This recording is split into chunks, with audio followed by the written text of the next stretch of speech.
This is your Swing Alpha Trade Report for March 23rd, 2018. The correction is still not over. We've been mentioning this in quite a few of our last videos. You can check out our last videos. Yes, the correction is not yet over. We do believe, however, with high probability that it should end next week, hopefully as early as Monday, even possibly middle of day Monday. I drew in my prediction of what I would expect to happen. SPY should go down a little bit more on Monday, hopefully, or possibly will even gap down.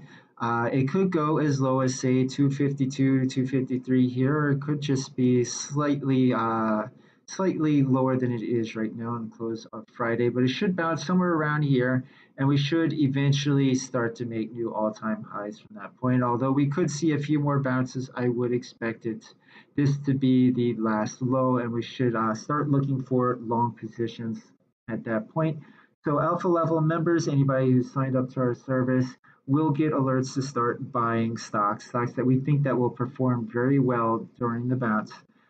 So definitely check us out. We're at swingalpha.com. This is our website right here. We've been updating our website, so we apologize if you've been having any issues recently.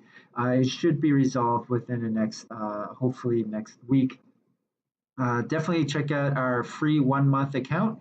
This is definitely the month that you want to sign up for, given that likely this will be the market bottom.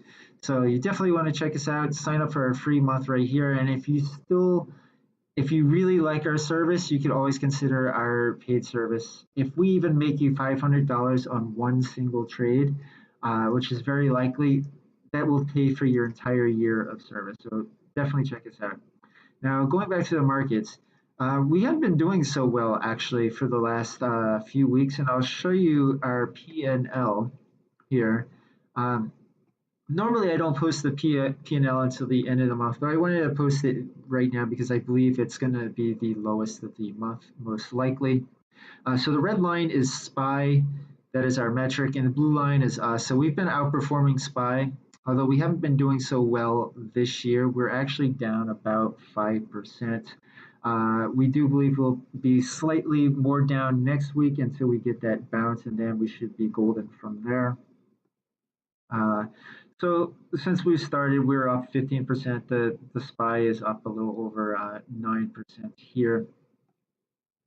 Now, what really confused us was there's this kink right here. So I really did expect that we would see this roll over and then it would come back down, which was eventually what happened. But then we had this kink here, and I want to say it came down and then it started making these highs here, and that really concerned me, and I started wondering maybe I was wrong, maybe this was the end of the correction after all.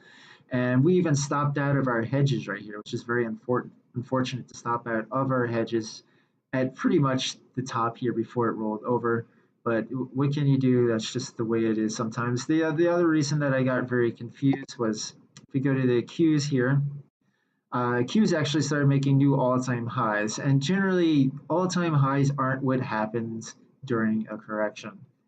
So that really concerned me. My prediction was, of course, it would roll over right here, and it actually went up. Now, I didn't trade the Qs, but if I did, I would have stopped that up here, of course, at the top.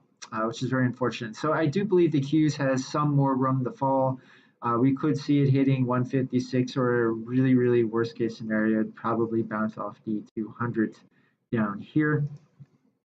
And next we have small caps IWM, same situation. Big fall again. Now we could probably see a bottom somewhere around this region, somewhere off the 200s or off the support right here, about 148.5-ish.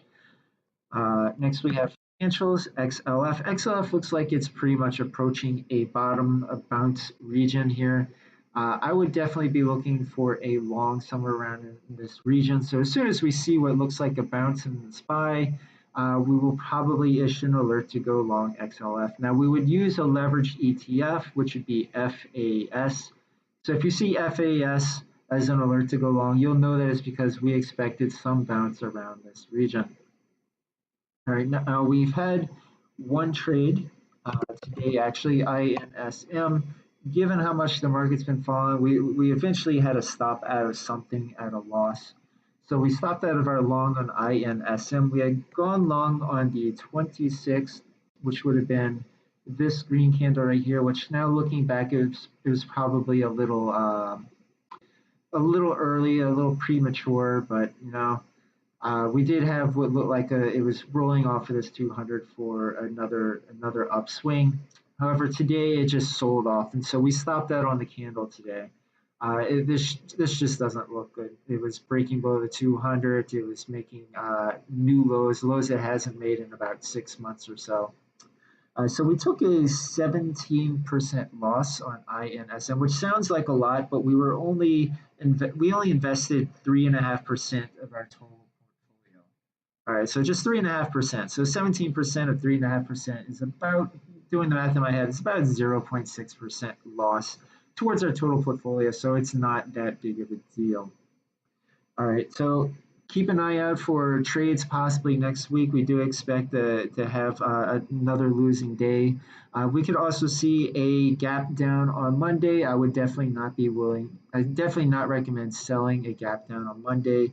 If you had any shorts, I would actually recommend covering shorts. In my own personal account, I would be covering my shorts on Monday. I have one short remaining in my personal account. So that concludes our trade report.